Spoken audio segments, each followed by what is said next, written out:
enlèvent in tout progress. ce qu'ils avaient de la vie civile. C'est dans les centres d'instruction qu'on les formate. On leur donne une discipline personnelle.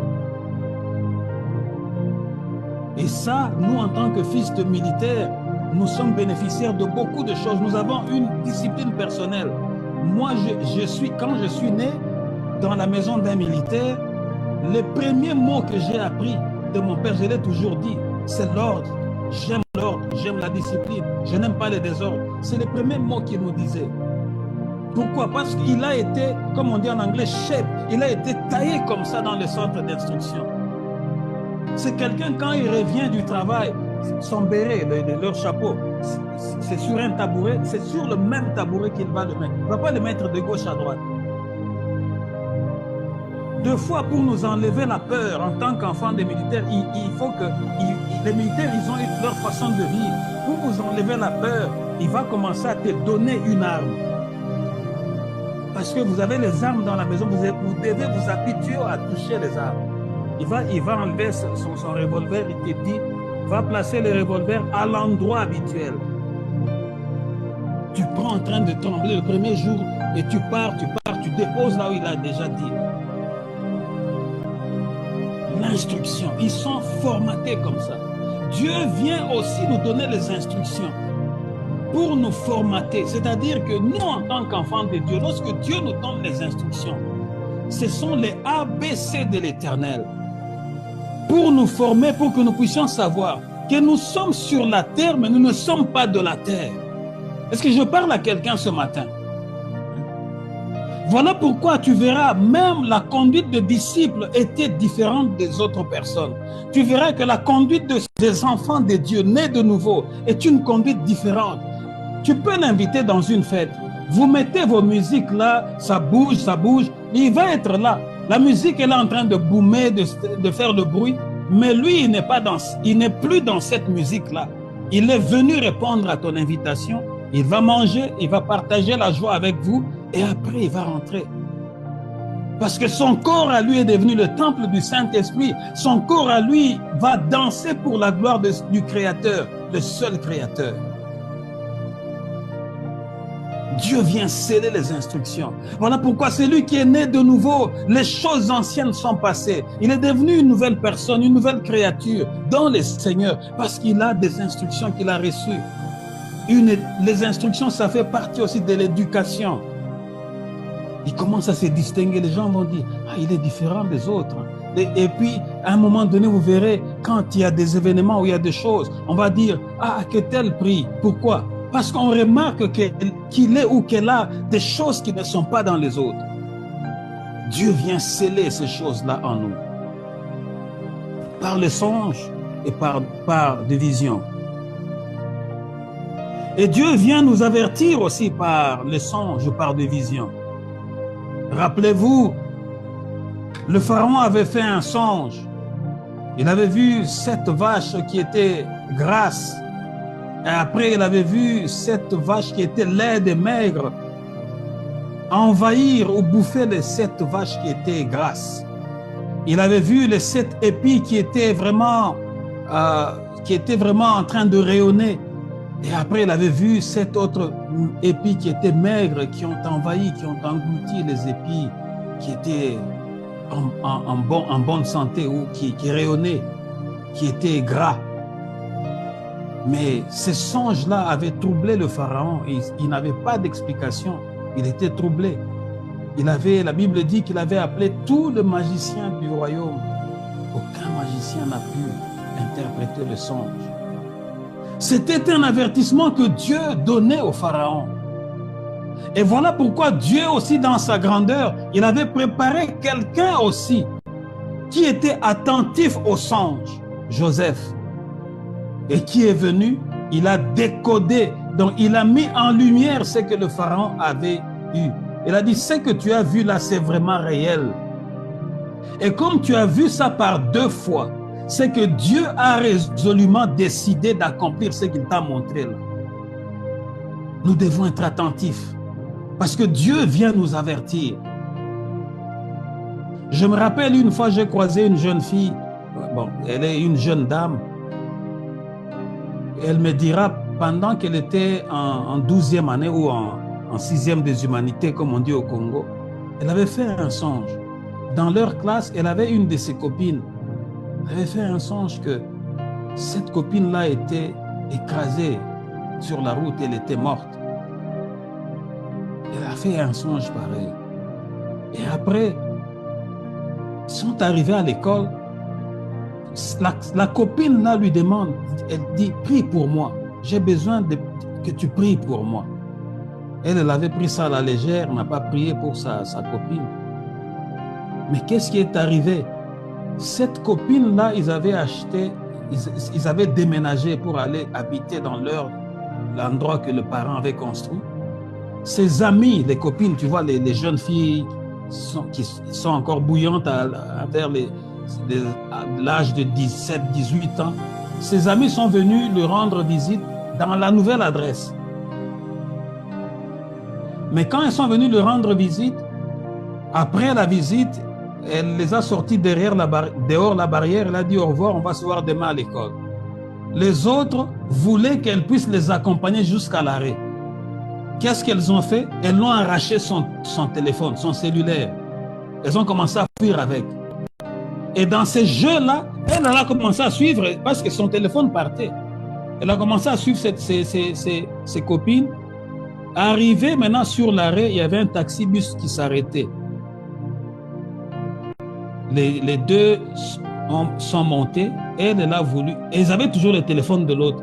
Elle a voulu suivre, elle a trébuché, elle a cogné sa tête sur une bordure, elle est morte sur les champs. La jeune femme que j'avais croisée me dira, jusqu'aujourd'hui, j'ai toujours pensé à cette histoire-là d'il y a 10 ans passés. Si j'avais prié, si j'avais respecté ce que j'avais vu dans le songe là, de prier pour la copine. Effectivement, le matin dans la classe, elle m'avait dit, prie pour moi. Mais on était juste dans la distraction en train de nous parler entre nous. Mais voilà maintenant qu'elle est morte. Et même le jour de son deuil, j'étais là, je pleurais vraiment à chaudes larmes. Parce que je me suis dit, j'ai manqué quelque chose. Oui, Dieu vient nous parler par de songes, par de visions, mais nous devons être attentifs. Dieu vient nous avertir de dangers qui peuvent nous arriver, à nous, tout comme aux gens qui sont proches de nous. Mais seulement le problème, c'est que nous minimisons trop les choses.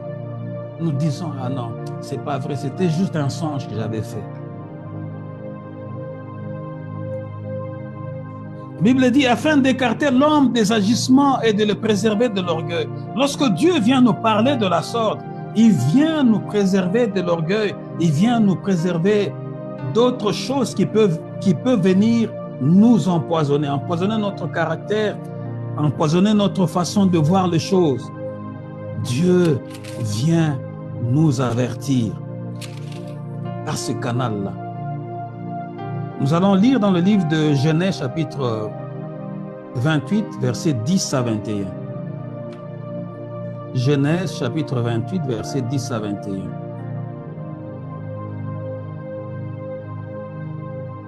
Genèse, chapitre 28, versets 10 à 21. À 21, je lis au nom de Jésus-Christ. Amen. Jacob partit de Beersheba et s'en alla à Charan. Il arriva dans un lieu où il passa la nuit, car le soleil était couché.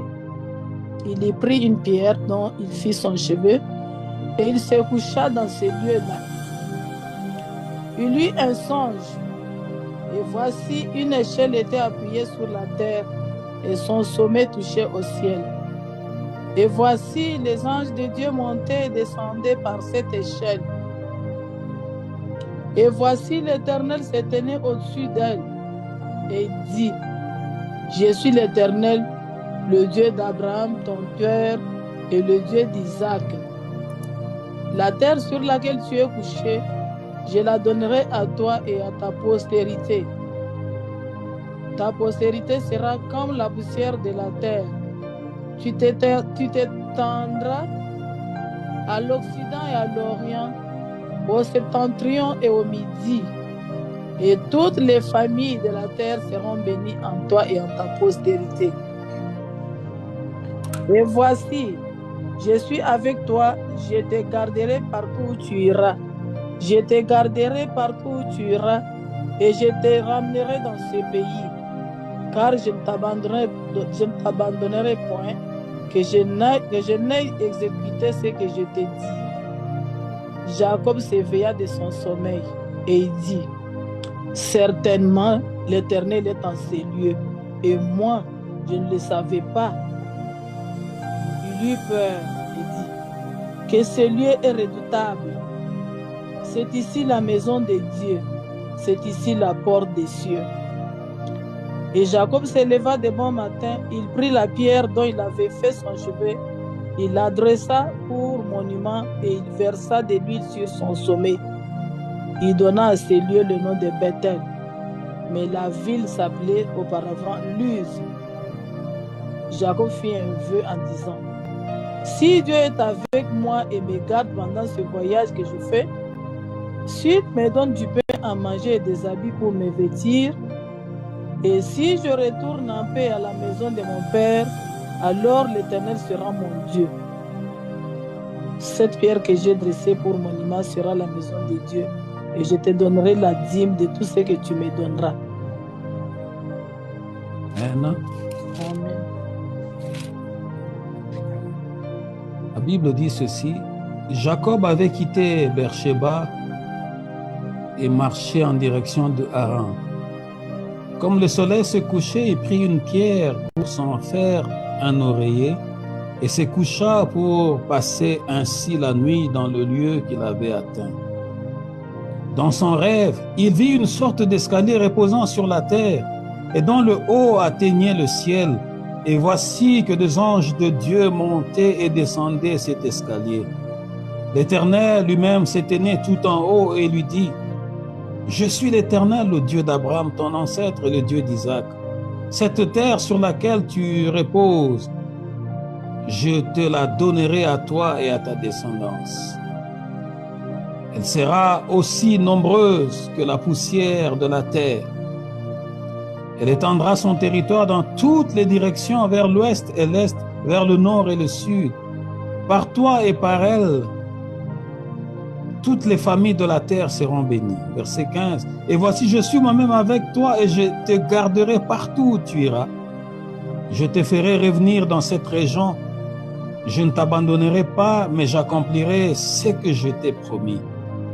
Verset 16. Jacob s'éveilla et s'écria, assurément l'Éternel est dans ces lieux, et moi je l'ignorais. Il fut saisi de crainte et ajouta, ces lieux est redoutable. Ce n'est peut-être que le sanctuaire de Dieu, c'est ici la porte du ciel. Amen. Le lendemain de grand matin, il prit la pierre sur laquelle avait reposé sa tête, il la dressa en stèle et répandit de l'huile sur son sommet. Il appela cet endroit Bethel, maison de Dieu. Auparavant, la localité s'appelait Luz, où il fit le vœu suivant, si Dieu est avec moi, s'il me protège au cours du voyage que je suis en train de faire, s'il me fournit de quoi manger et me vêtir, et si je reviens sain et sauf chez mon Père, alors l'Éternel sera mon Dieu. Amen. La Bible dit que ce jour-là, quand Jacob a quitté Beersheba et il marchait vers Haran, mais quand la nuit tombait, il a ramassé une pierre, il a mis ça. Vous voyez comment les gens de l'époque vivaient. Ils n'avaient pas le luxe que nous avons aujourd'hui. Le sommeil, c'était la nuit, il fallait s'arrêter, il n'y avait pas un hôtel, c'était la nuit à la belle étoile. Gloire à Dieu qui n'a pas plu, mais il s'est cherché une pierre, une bonne pierre, il a mis là comme étant son oreiller et il a dormi. Mais il y a des gens aujourd'hui qui dorment dans des palais avec des oreillers, des luxes, mais qui n'ont pas de sommeil. Des oreillers de lit de lit king, de lit queen, je ne sais quoi, avec des couvertures en satin, avec tout ça, mais qui manquent le sommeil. Regarde quelqu'un qui arrive sur le chemin, c'est la nuit, il ne peut pas avancer, il s'est choisi juste une pierre, la pierre devient son oreiller. Mais quelque chose se passe. Pendant qu'il dormait, sa tête sur cette pierre-là, le ciel s'est ouvert. Amen. Et Dieu est venu lui parler en personne. Dieu est venu lui parler en personne, comme Job nous a dit. Dieu a utilisé un canal pour parler à son serviteur. Il a utilisé le canal du songe. La Bible dit que Dieu est venu pour le parler. L'Éternel lui-même s'est tenu tout en haut. Et lui dit, je suis l'Éternel, le Dieu d'Abraham, ton ancêtre, et le Dieu d'Isaac. Cette terre sur laquelle tu reposes, je te la donnerai à toi et à ta descendance. Elle sera aussi nombreuse que la poussière de la terre. Elle étendra son territoire dans toutes les directions, vers l'ouest et l'est, vers le nord et le sud. Par toi et par elle, toutes les familles de la terre seront bénies. Et voici, je suis moi-même avec toi, je te garderai partout où tu iras. Je te ferai revenir dans cette région. Je ne t'abandonnerai pas, mais j'accomplirai ce que je t'ai promis. Jacob sursaute. Il sursaute. Il n'en revient pas. Il était dans le sommeil, mais il a entendu Dieu. Il a reçu les promesses. Les promesses sûres et fermes. Les mêmes promesses que Dieu avait fait à Abraham, son grand-père. Je te rendrai grand, je vais multiplier ta descendance. Les mêmes promesses que Dieu a fait à Isaac, son père. Les mêmes promesses, Dieu les déclare sur lui. Jacob sursaute, c'est encore la nuit. Assurément, l'Éternel est en ces lieux, et moi je l'ignorais. Il fut saisi de crainte. Jacob, son cœur était en train de battre. Il était totalement époustouflé. Jacob s'est demandé, mais qu'est-ce que je viens de voir? Jacob était dépassé. Ce lieu est redoutable, ce n'est peut-être que le sanctuaire de Dieu, c'est ici la porte du ciel. Jacob a reconnu que cet endroit n'est pas n'importe quel lieu. Donc je suis vraiment aligné dans la volonté de Dieu. Peuple de Dieu, ce matin, je viens te dire, te demander, nous demander, soyons alignés avec la volonté de Dieu. Tant que tu ne seras pas aligné avec la volonté de Dieu, il y a certaines choses que tu n'entendras pas, il y a certaines choses qui n'arriveront pas à toi, parce que tu es tantôt plus tôt. Tu sautes de gauche à droite, un peu comme le prophète Élie avait dit au peuple d'Israël, jusqu'à quand sauterez-vous de deux côtés? Jusqu'à quand tu seras tantôt plus tôt? Jusqu'à quand tu n'auras pas de personnalité? Jusqu'à quand tu seras parmi les gens qu'on manipule facilement? Tu dois avoir une identité et tu dois t'accrocher à cette identité. Et Jacob a dit, mais ça c'est une grande révélation. Donc ici, seulement couché sur cette pierre, et le ciel s'ouvre. Donc ici, là où je suis couché, là où il regarde vers, il dit, donc la porte, c'est ici la porte du ciel. C'est à cet endroit où je suis présentement, c'est vraiment la porte du ciel. Parce que j'ai vu les anges de Dieu monter et descendre. Donc ici, c'est la porte du ciel. Un endroit redoutable et terrible. Il fut saisi de crainte et ajouta, ces lieux est redoutable. Ce n'est peut-être que le sanctuaire de Dieu, c'est ici la porte du ciel. Le lendemain, là c'était la nuit. Hein? Mais la Bible nous souligne maintenant, Claire dit, maintenant le matin. Le lendemain de grand matin, il prit la pierre sur laquelle avait reposé sa tête. Il la dressa en stèle et répandit de l'huile sur son sommet. En quelque sorte, une offrande. On ne peut pas venir recevoir de la part de Dieu sans sceller cette parole-là. Oh, Rashinda Korasen. Vous savez qu'il y a beaucoup de choses. Je vous ai dit la fois passée, nous sommes tous ici. Nous prions, nous tous ici. Mais pour les uns, on peut commander un camion pour eux. Mais les autres, ils n'arrivent même pas à avoir quelque chose. Ne fût-ce quelque... Pourquoi? Mais parce qu'il y a des choses qu'il faut sceller. Quand tu reçois la parole, tu scelles cette parole avec une offrande. Tu déclares, ça c'est ma parole. Seigneur, je scelle cette parole. Voici l'offrande avec laquelle je scelle ce message. Parce que je sais que tu feras de grandes choses. Peuple de Dieu, nous ne venons pas pour blaguer en ces lieux. Nous prions un Dieu vivant et un Dieu véritable. Amen. Voilà pourquoi ce Dieu-là est en train de nous prendre en charge. Je l'ai toujours dit. S'il fallait que le pasteur ne vive que de l'église, comment allais-je payer le loyer de ma maison? Comment allais-je faire ceci ou cela? Mais Dieu étant miséricordieux, Dieu étant juste, Dieu étant fidèle, Dieu étant grand, Dieu étant juste dans toutes ses voies, l'Éternel lui-même cherche pour moi du travail. Lui-même, il cherche pour moi du travail. Il cherche là où je vais mettre mes pieds pour que je ne sois pas déçu, pour que je ne sois pas le symbole de l'humiliation, pour contredire ceux qui s'élèvent en orgueilleux. Mais cette prière-là, je vais vous le dire aujourd'hui, je ne l'ai pas faite ici au Canada. Je l'ai faite, j'étais informe et vide. Je n'étais pas gros comme ça. Je n'avais pas des grey hair comme on dit, les cheveux qui sont blancs comme j'étais encore jeune. Je n'étais pas marié. Mais j'étais un enfant dans l'église. Un jour, dans l'église, avec le manque que j'avais mis mes genoux. J'ai dit, Seigneur, je suis en train de faire ton travail. Mais, moi, ma vie, je la place désormais entre tes mains. Tu défendras ma cause jusqu'à ce que je meure. Je ne vous dirai pas toutes les paroles que j'ai dites à l'Éternel. C'était une forme d'alliance. C'était pas en dehors du temple, mais j'avais mis mes genoux à terre dans le temple et je déclarais comme ça.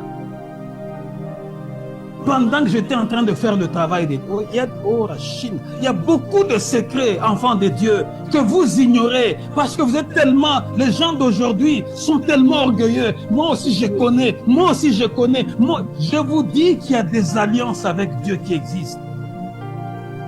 Il y a des alliances qui existent. Voilà pourquoi tu verras que la personne qui a une telle alliance, tu peux la voir aujourd'hui comme étant ballottée, mais tu ne vas pas comprendre demain elle sort de l'autre côté. En train de rayonner. Pourquoi?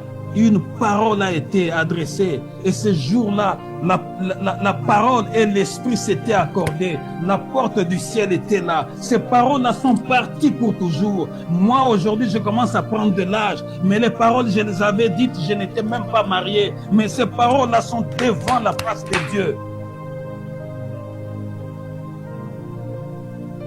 Un canal de communication. Jacob dit, ce lieu est redoutable, mais je vais sceller. Comme je n'ai que de l'huile, je scelle cette huile avec tout ce que Dieu vient de m'accorder comme bénédiction, comme grâce. Parce que je sais qu'il est fidèle. Il appela cet endroit Bethel, qui veut dire la maison de Dieu. Auparavant, la localité s'appelait Luz. Puis il fit le vœu suivant, si Dieu est avec moi, s'il me protège au cours du voyage que je suis en train de faire, s'il me fournit de quoi manger et me vêtir, et si je reviens sain et sauf chez mon Père, alors l'Éternel sera mon Dieu. Ça, ce n'est pas une parole facile à dire. Ce n'est pas une prière facile à dire. Jacob s'est engagé avec Dieu ce jour-là. Pour toujours. Nous venons auprès de Dieu aujourd'hui comme par habitude. Nous venons auprès de Dieu aujourd'hui. On se dit, oui, que le pasteur me voie, qu'il voie mon nom. Non. Moi aussi, je viens chercher la face de Dieu comme toi. Moi aussi, quand le Saint-Esprit me donne le message, je suis là, je dis, Seigneur, qu'est-ce que tu veux nous enseigner avec ce message? Et qu'est-ce que je vais retirer là dans ce message? pour que demain je puisse encore te servir davantage.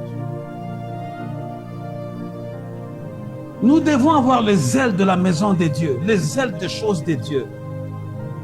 Parce que Dieu est fidèle.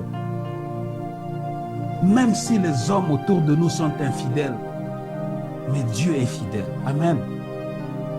Jacob a scellé et il est parti. Mais lorsque Jacob est parti, sa vie, tu peux avoir les promesses de Dieu. Tu es dans l'alliance avec Dieu. Mais Dieu a sa façon de nous tailler. Nous allons rencontrer quand même des épreuves et des difficultés. Jacob en a rencontré auprès de son beau-père. Je ne dis pas quelqu'un d'autre, mais son beau-père. Voilà pourquoi, moi étant taillé bibliquement, spirituellement, je sais qu'un homme reste un homme. Je ne suis pas fanatique. Un homme est prêt à tout.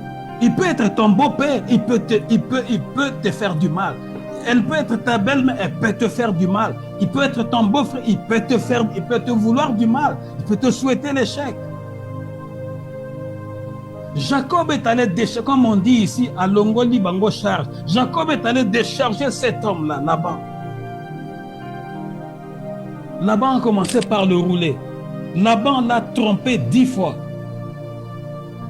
Mais puisque Jacob avait déjà reçu cette promesse, Jacob avait reçu l'instruction de Dieu dans le songe. Pendant que Laban cherchait encore à le rouler, Dieu est entré dans l'affaire. À chaque fois que Laban disait, oui, ton salaire, parce qu'à l'époque, il n'y avait pas de monnaie, c'était juste le troc. C'était juste, on payait juste par nature. Jacob travaillait pour son beau-père.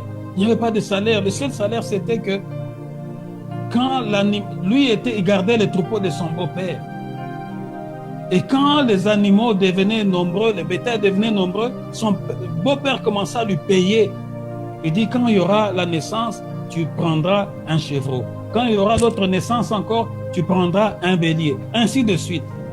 À un moment donné, quand Jacob a eu le peu qu'il avait là, Dieu a mis la main dessus, ça a commencé à se multiplier. Avec le peu, ne néglige jamais les débuts de chaque chose. Ne néglige jamais les faibles commencements. Dieu a mis la main dessus. Ses beaux-frères ont commencé à les jalouser. Ils l'ont pris en haine. Oh, il est venu ici, il a pris les choses de notre père, il est venu ici, il s'est enrichi, il est venu chez nous. Ses beaux-frères, je vous dis bien, ses beaux-frères ont commencé à lui, alors qu'ils ont vu comment on lui avait donné d'abord le premier animal, comment on lui avait donné un deuxième, mais seulement comme il avait cette promesse ici de Dieu, ce que Dieu lui avait dit dans le songe, Dieu l'a matérialisé. Ses beaux-frères ont commencé à les jalouser. Non seulement les jalouser, ils ont intoxiqué leur père. Son beau-père qui le regardait avec un regard favorable, son beau-père a commencé à avoir la haine contre son beau-fils. C'est des choses vraies. Voilà pourquoi je ne suis pas étonné de voir que toute une famille peut se liguer contre une personne. Toute une famille peut faire du mal à une personne, soit gratuitement, soit par jalousie. C'est arrivé dans l'Écriture. Son beau-père n'avait plus un regard favorable envers lui. C'est ainsi que Jacob décidera de partir. Mais pendant que son beau-père faisait ça, ses beaux-frères faisaient ça, Dieu dans le ciel avait vu tout ça. Le même Dieu est venu encore parler à Jacob. Il dit, je suis le Dieu de Bethel, où tu avais répandu l'huile sur une pierre. Maintenant, lève-toi, quitte ce pays et retourne dans ton pays. Dieu avait vu tout ça. Rien n'est caché à Dieu. Tu peux cacher à l'homme tes intentions, mais tu ne peux pas les cacher à Dieu. Dieu est venu encore dire à Jacob, pendant qu'il a vu toutes les injustices que Jacob a vécues auprès de ses beaux-frères, auprès de son beau-père, Dieu a dit, je suis le même Dieu qui t'est apparu à Bethel. Là où tu avais versé l'huile sur la pierre, maintenant c'est le temps de partir. Laisse-le, quitte, part. Et pendant que Dieu lui donne ce message-là dans le songe, Jacob ne doute pas. Il comprend que c'est le canal par lequel Dieu m'a béni. Et c'est par le canal comme on ne peut pas voir Dieu. Dieu vient me parler par le songe, m'instruire, m'avertir. Il faut que je puisse m'éloigner, sinon je risque de perdre ma vie. Jacob commence d'abord par avertir ces deux femmes, Léa et Rachel. Il dit, c'est mon heure de partir, de quitter. Vous avez vu tout ce que votre père a fait contre moi. Et même quand il commençait à vouloir me truquer davantage, chaque fois qu'il décidait, tu auras de bêtes rayées. Il pensait que quand les animaux allaient s'accoupler, c'est une probabilité peut-être de 0,5% qu'il y ait des animaux qui vont naître avec des taches ou des rayures. Mais quand seulement votre père disait ça, Dieu prenait cette parole-là. La nuit, quand moi je dormais, Dieu me parlait encore dans le songe. Il me dit, Jacob, quand les animaux vont s'accoupler, regarde ce qui va venir. Dieu montrait déjà que tous les animaux qui vont naître avec des taches, comme son beau-père avait. Parce que son beau-père pensait que quand il va dire que toi, je vais te payer les animaux avec les taches, il sait que les animaux, ça sera difficile qu'ils naissent avec des taches. Mais le souverain de toutes choses, là dans le ciel décidé, il prenait cette parole qui était comme une parole méchante, il l'a transformée en bénédiction. Et désormais, quand les animaux mettaient bas, tous les petits n'avaient que des taches. Et cela augmentait encore la colère de son beau-père. Il ne savait pas que quelqu'un était déjà en connexion avec Dieu depuis Bethel. Il avait déjà reçu l'instruction de Dieu. Il avait déjà reçu la bénédiction de Dieu au travers du songe. Il avait pris cette parole-là au sérieux. Et quand Jacob a parlé à ces deux femmes, ce sont Léa et Rachel, se sont dit, fais tout ce que Dieu t'a demandé. C'est là que j'ai tiré notre thème. Fais tout ce que Dieu t'a demandé. C'est notre Père, oui. Mais toi, tu es un serviteur de Dieu. Fais ce que Dieu t'a demandé. Peuple de Dieu, soyons attentifs à la voix de Dieu. Ne soyons pas partisans parce que je suis de cette famille, la décision que la famille a prise, c'est seulement cette décision que je vais appliquer. Non, tu risques de tomber en contradiction avec Dieu parce que tu es partisan, parce que tu veux satisfaire les gens de ta famille. Tu risques de manquer beaucoup de grâce aux yeux de Dieu. Dans la plupart du temps, Dieu travaille toujours avec des gens qui sont comme un peu marginalisés. Dieu travaille toujours avec des gens qui sont comme un peu, qui subissent l'injustice. S'ils sont vraiment dans le service, Dieu va toujours mettre de l'huile sur eux. Et Dieu va confondre tous ceux qui sont en grande quantité. Je ne sais pas, mais dans l'histoire de la Bible, c'est comme ça. Tous ceux qui ont subi l'injustice et qui ont été serviteurs de Dieu, Dieu les a justifiés devant tous ceux qui étaient contre eux. Même actuellement, c'est toujours comme ça, parce qu'il est le même Dieu qui est assis sur le trône. On l'appelle Jéhovah Tchikenu, le Dieu de la justice. Il voit, il va dire non, mon serviteur ne sera pas humilié dans cette famille. Mon serviteur ne connaîtra pas la honte. Mon serviteur, ma servante ne vivra pas ça. Dieu va continuer à te justifier au détriment de ceux qui te souhaitent le malheur. Ces femmes qui sont les filles de ce papa-là, et on dit non. Tu viens de nous parler, tu as pris ta décision, fais ce que ton Dieu t'a demandé de faire. Ce matin, je nous pose la question. Dieu t'a déjà parlé d'une façon ou d'une autre, soit pour le service, son service pour l'église, soit pour son serviteur, soit pour ceci ou pour cela. Tu t'es dit, ah non, c'était seulement un songe. Ah non, c'était seulement des pensées qui venaient dans ma tête. Ce n'est pas vrai. Quand est-ce que tu feras ce que Dieu t'a demandé de faire? Aussi longtemps que tu ne fais pas ce que Dieu t'avait soufflé ce jour-là, pendant que tu sommeillais, que tu somnolais, Peuple de Dieu, il y a certaines choses que tu n'attraperas pas, que tu ne toucheras pas, que tu ne vivras pas, parce que Dieu est toujours assis sur son trône. La Bible déclare qu'au jour du déluge, pendant que les gens étaient en train de mourir, ils criaient au secours, Dieu était toujours assis sur son trône. Il est le même Dieu qui est assis sur son trône maintenant. Depuis qu'il t'a parlé, il t'a instruit, mais tu es toujours en train de dire, non, ce n'est pas vrai, c'est juste une imagination, ce n'est pas vrai, non, je veux encore une autre confirmation. Peuple de Dieu, tu vas rater le moment où Dieu t'avait réellement visité. Amen. Acte chapitre 10. Ça sera notre dernier texte. Acte chapitre 10, versets 1 à 8 d'abord. Nous allons lire de 1 à 20. Acte chapitre 10, versets 1 à 20.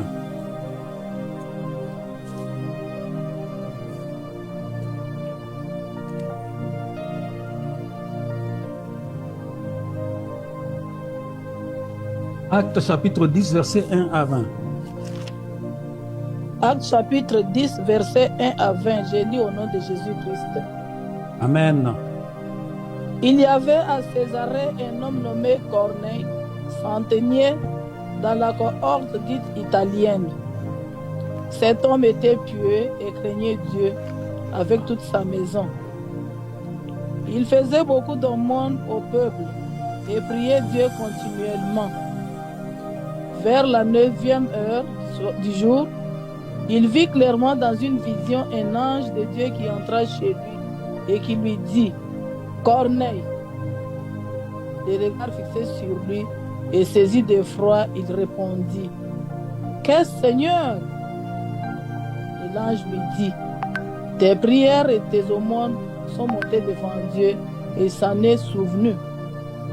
Envoie maintenant des hommes à Joppé et fais venir Simon, surnommé Pierre. Il est logé chez un certain Simon, corroyeur, dont la maison est près de la mer. Dès que l'ange qui lui avait parlé fut parti, Corneille appela 2 de ses serviteurs et un soldat pieux d'entre ceux qui étaient attachés à sa personne. Et après leur avoir tout raconté, il les envoya à Joppé. Le lendemain, comme ils étaient en route et qu'ils approchaient de la ville, Pierre monta sur le toit vers la 6e heure pour prier. Il eut faim et il voulut manger. Pendant qu'on lui préparait à manger, il tomba en extase. Il vit le ciel ouvert et un objet semblable à une grande nappe attachée par les 4 coins qui descendait et s'abaissait vers la terre, et où se trouvaient tous les quadrupèdes et les reptiles de la terre et les oiseaux du ciel. Et une voix lui dit, Lève-toi, Pierre, tue et mange. Mais Pierre dit, Non, Seigneur, car je n'ai jamais rien mangé de souillé ni d'impur. Et pour la seconde fois, la voix se vit encore entendre à lui. Ce que Dieu a déclaré pur, ne le regarde pas comme souillé. Cela arriva jusqu'à 3 fois. Et aussitôt après, l'objet fut retiré dans le ciel. Tandis que Pierre ne savait en lui-même que penser du sens de la vision et qu'il avait eu. Voici, les hommes envoyés par Corneille s'étaient informés de la maison de Simon, se présentèrent à la porte et demandèrent à haute voix si c'était là que logeait Simon, surnommé Pierre. Et comme Pierre était à réfléchir sur la vision, l'Esprit lui dit, Voici 3 hommes te demandent. Lève-toi, descends et pars avec eux sans hésiter, car c'est moi qui les ai envoyés. Amen. Amen. À Césarée vivait un officier romain nommé Corneille qui avait un poste de commandant dans la cohorte appelée l'Italique. Il était pieux et adorait Dieu avec tous les gens de sa maison. Il était généreux envers les pauvres du peuple et priait Dieu en tout temps. Un jour, Vers 3 heures de l'après-midi, il eut une vision. Il vit distinctement un ange de Dieu qui entrait chez lui et qui lui dit « Corneille !» Corneille le regarda et tout tremblant demanda « Qu'y a-t-il, Seigneur ?» L'ange lui répondit « Tes prières et tes largesses envers le pauvre ont été accueillies par Dieu et il est intervenu en ta faveur. C'est pourquoi maintenant envoie des hommes à Jaffa pour faire venir ici un certain Simon que l'on surnomme Pierre. Il loge chez un autre Simon, un tanneur qui habite une maison près de la mer. » Dès que l'ange qui venait de lui parler fut parti, Corneille appela 2 de ses serviteurs et l'un des soldats affectés à son service, qui était un homme pieux. Il leur raconta tout ce qui venait de se passer et les envoya à Jaffa.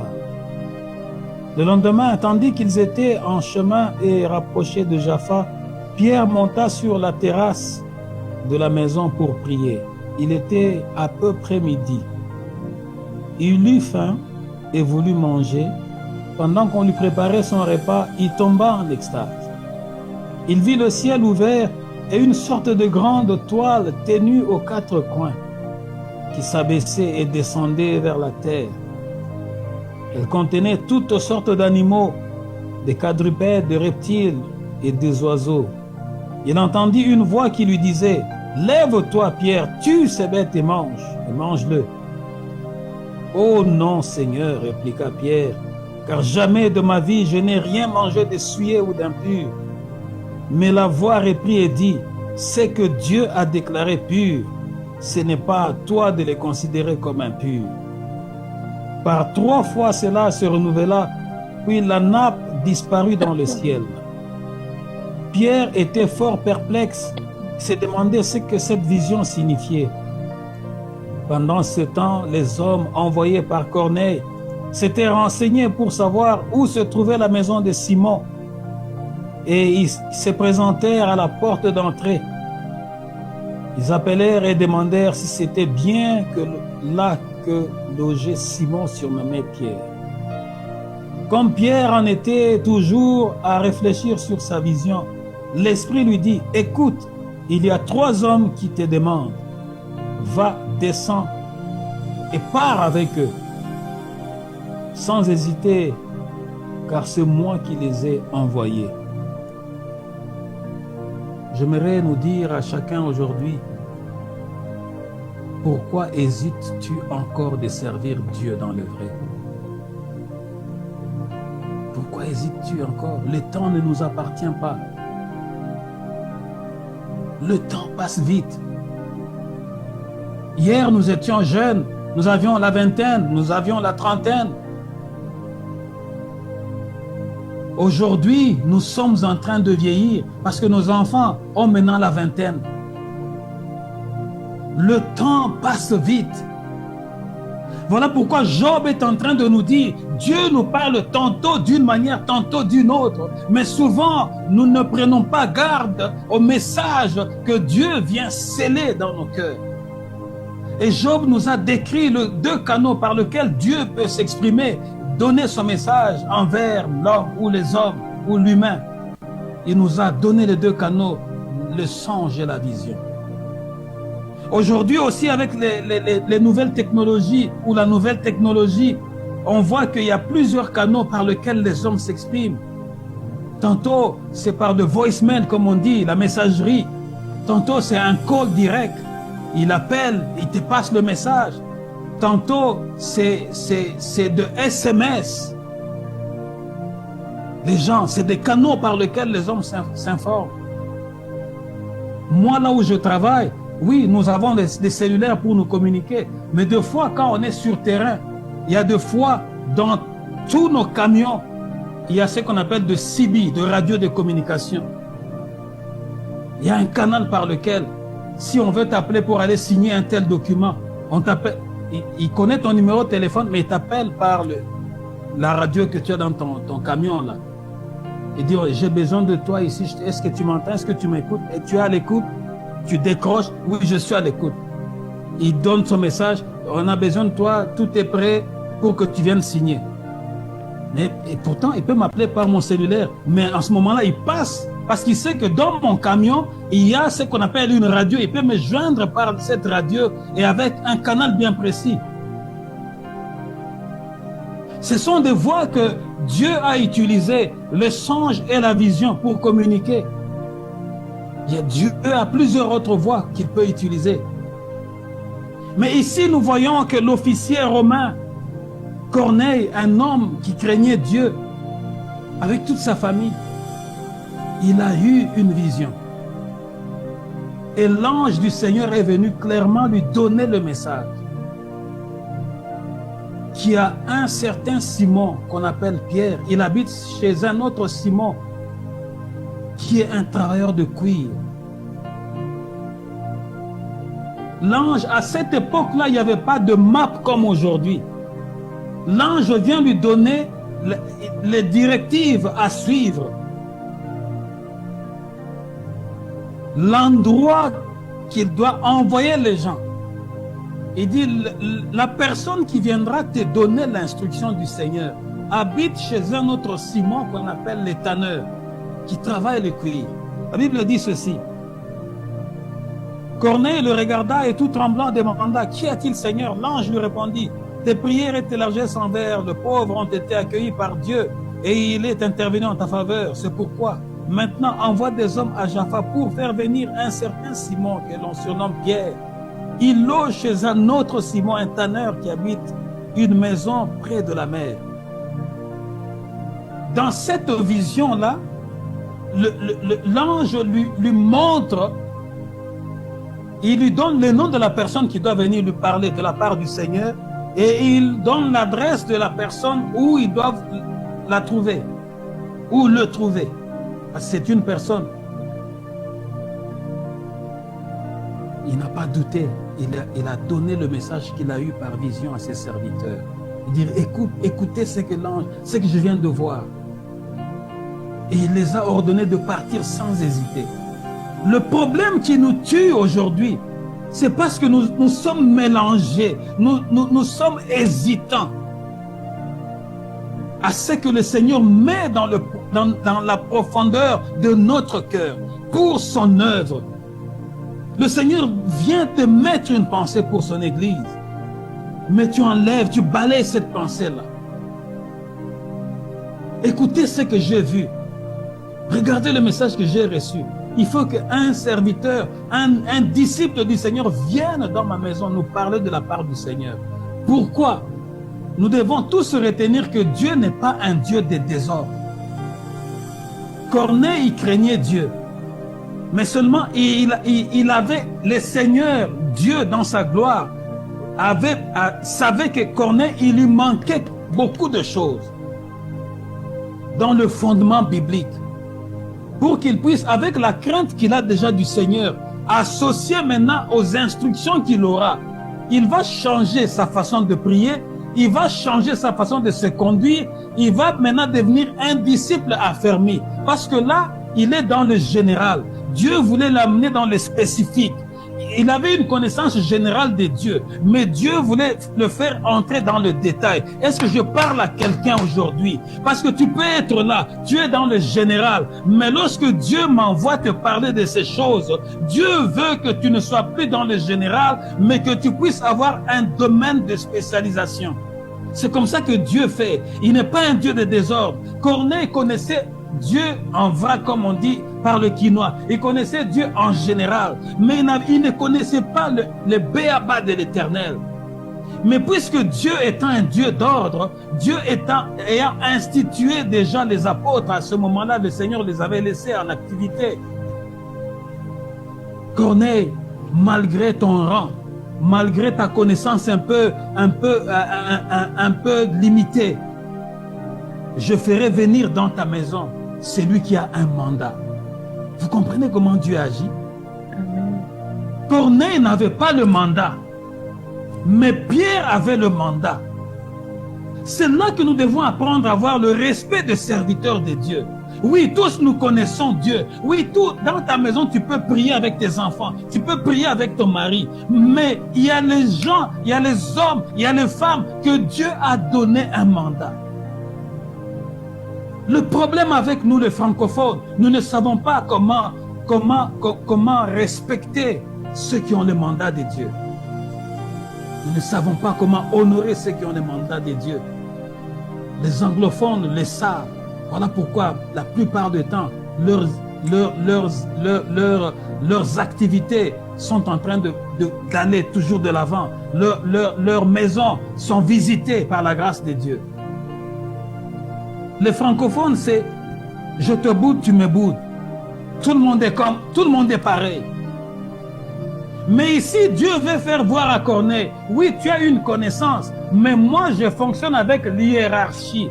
Il y a quelqu'un qui est établi, il viendra dans ta maison pour faire une mission afin de prier pour toi et ta famille et tous ceux qui sont dans ta famille pour que ma lumière à moi fonctionne d'une manière différente de celle que vous avez connue.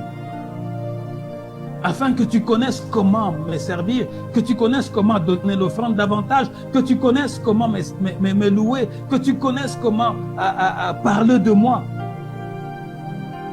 Que tu deviennes un témoin affermi. Mais cela passe dans un ordre. Et Dieu a utilisé ces canaux-là. Et pendant que lui a envoyé déjà les gens, Pierre, là où il était, il a eu aussi une vision. La Bible nous dit, c'était vers midi pendant qu'il avait faim. Le lendemain, tandis qu'ils étaient en chemin et se rapprochaient de Jaffa, Pierre monta sur la terrasse de la maison pour prier. Il était à peu près midi, il eut faim. Il voulut manger. Pendant qu'on lui a prêté son repas, il tomba en extase. Il est rentré dans une vision. Un petit sommeil comme ça de midi. Pierre a eu une vision. Il a vu clairement une nappe qui descendait du ciel avec toutes sortes d'oiseaux et d'animaux impurs. Mais dans cette vision, il a entendu une voix. Lève-toi, Pierre, tue et mange. Oh non, Seigneur, répliqua Pierre, car jamais de ma vie, je n'ai mangé des choses souillées, je n'ai mangé des souillées ou d'impures. Mais la voix reprit et dit, c'est que Dieu a déclaré pur. Ce n'est pas à toi de les considérer comme impurs. Pierre était juif, Corneille était romain. Il n'y avait pas d'accord. Tu vois? C'est tout simplement ça le message. Dieu a amené le message d'une manière codée pour préparer Pierre qu'il y a quelqu'un qui viendra qui n'est pas juif. Parce que vous vous limitez seulement aux juifs. Mais moi maintenant je vais sortir de votre cadre pour sauver quelqu'un qui est d'une autre nation. Bien qu'ils aient tué votre Seigneur, mais maintenant le salut va commencer à entrer aussi chez eux. Je vais briser cette barrière. Voilà pourquoi le Seigneur lui envoie un message par la vision, un message codé. Et Pierre dit, non, moi je ne peux pas me mélanger avec les autres. Tu le sais, Seigneur. Et Dieu lui dit, c'est que moi je déclare comme pur. C'est-à-dire, il peut être romain, il peut ne pas être juif. Mais si moi je t'ordonne d'être avec lui, associe-toi avec lui. Dieu lui donne le message. Parce que Dieu avait déjà préparé Corneille qui était à Césarée. Et il a préparé Pierre qui était à Jaffa. Pierre était fort perplexe et se demandait ce que signifiait cette vision. Pendant ce temps, les hommes envoyés par Corneille s'étaient renseignés pour savoir où se trouvait la maison de Simon. Ils se présentèrent à la porte d'entrée. Ils appelèrent et demandèrent si c'était bien là que logeait Simon Pierre. Ils étaient en train de chercher la maison. Et lorsqu'ils ont vu la maison,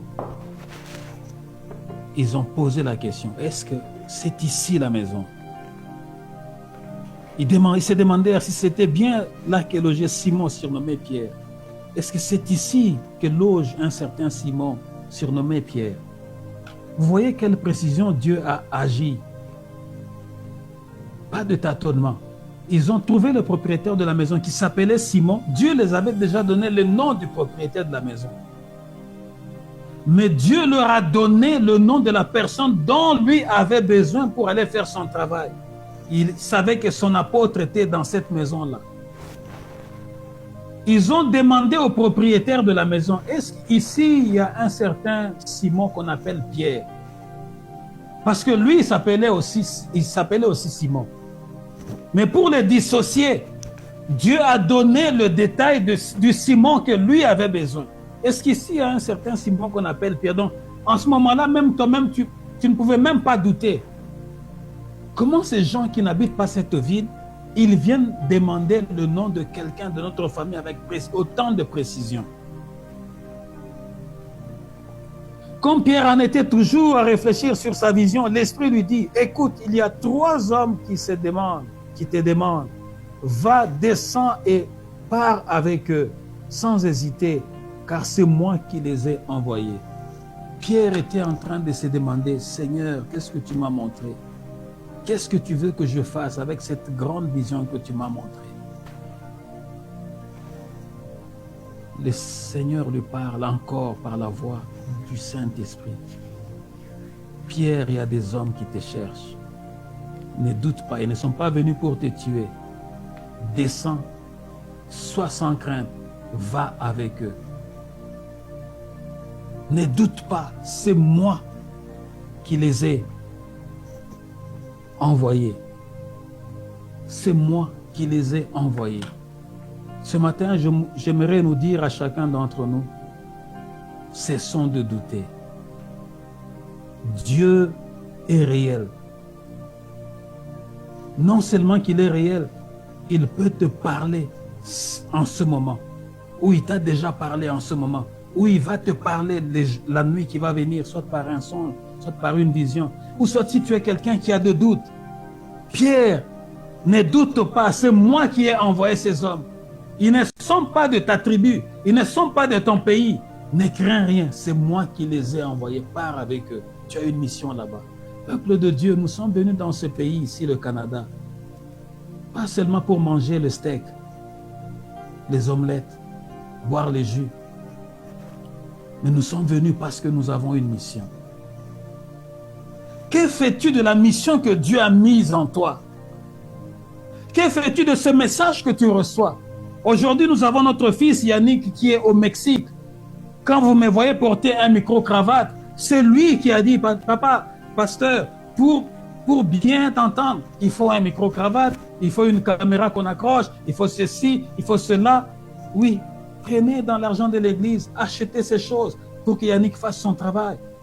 Ne sois pas celui qui bloque l'œuvre de Dieu à cause de ton orgueil. Parce que toi, tu ne veux pas servir, tu veux même empêcher ta femme. Parce que tu ne veux pas servir, tu veux empêcher tes enfants. Parce que tu ne veux pas aller, tu veux empêcher tout le monde. Peuple de Dieu, le salut est individuel. Dieu t'a déjà parlé de 1001 façons. Mais seulement ton cœur ne prête pas attention. Ne retarde pas le temps où Dieu t'a visité. Dieu t'a déjà visité. Et ce matin encore, Dieu vient te donner ce message pour te dire, bien-aimé, ne tarde pas. Le temps ne nous appartient pas. Après ce message, ça peut être mon dernier message du jour. Tout comme toi, ça peut être ta dernière prédication du jour. Mais qu'est-ce que tu diras quand tu seras devant le trône du Seigneur au jour du jugement?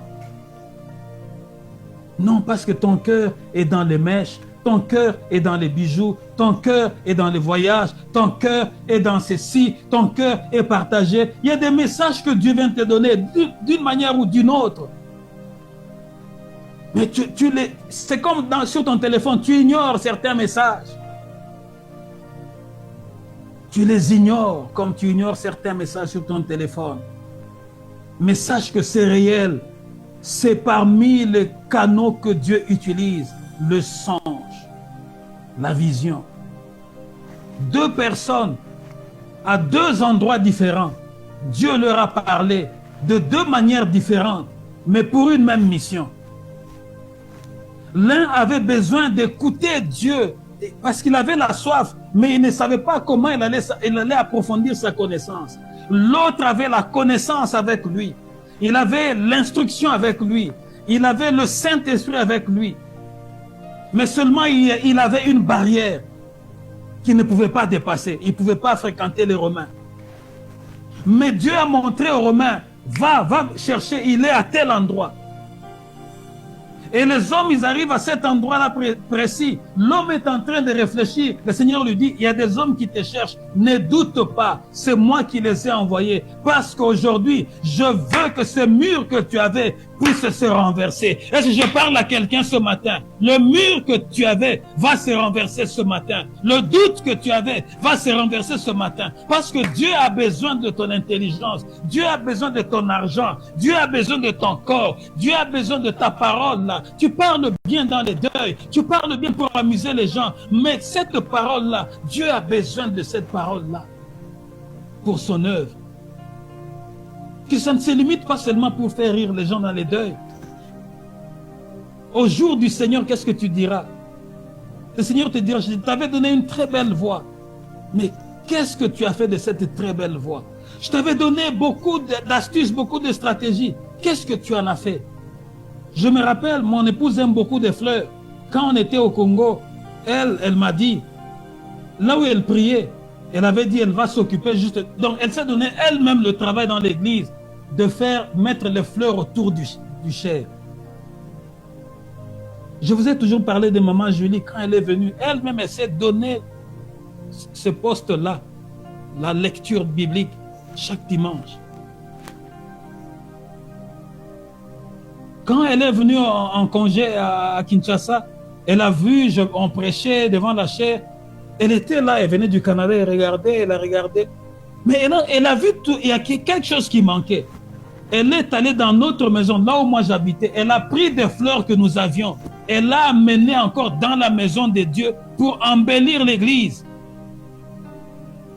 Nous sommes trop rétentieux. Tant que tu seras trop rétentieux, il y a certaines choses que tu ne toucheras pas. Parce que Dieu est juste. Élevons nos voix, prions le Seigneur.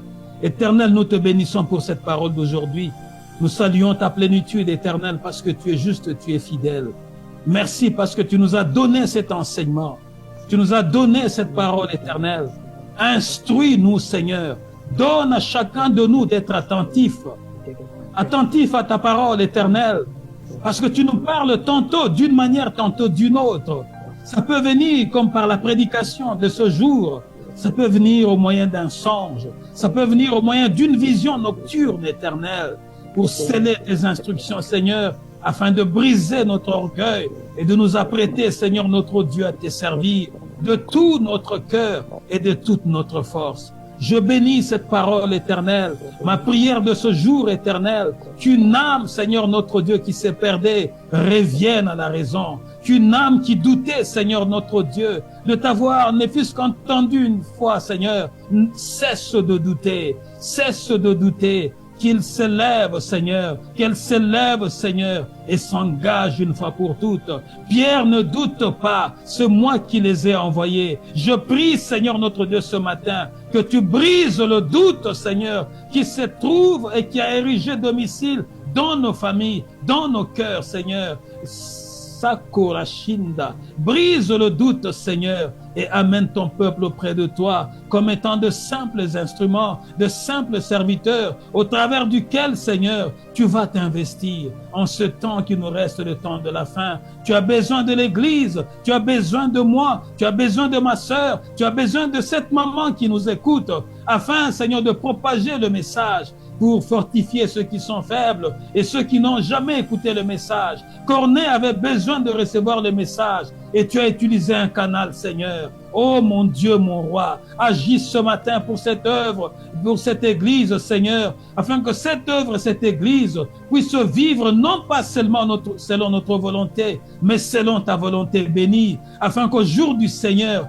tu puisses, Seigneur, dire, serviteur fidèle, venez vous asseoir à ma droite parce que vous aviez été obéissant. Rends sensible celui qui était insensible à écouter le message et à le mettre en pratique au nom de Jésus-Christ.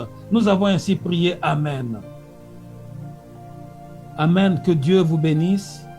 Que Dieu vous bénisse abondamment. Que Dieu vous bénisse. Amen. Merci. Nous vous aimons beaucoup. Que Dieu vous bénisse. Tu peux acclamer le Seigneur là où tu es. Acclame vraiment. Nous vous aimons beaucoup. Nous vous aimons beaucoup. Marcia, soyez bénis. Kwanine, soyez bénis. Que tous ceux qui sont Maman Lili Tumba soient bénis là où tu es à Kinshasa. Maman Karine Tumba à Texas, sois bénie. Que tout le monde soit béni. Patricia soit bénie abondamment. Amen, amen. Sois béni. Amen, amen. N'oublions pas qu'au mois de juin, nous aurons de cultes de déclaration. Soyons vraiment attentifs à ces messages. Que notre Dieu vous bénisse. Amen. Bonne journée à tous. Amen.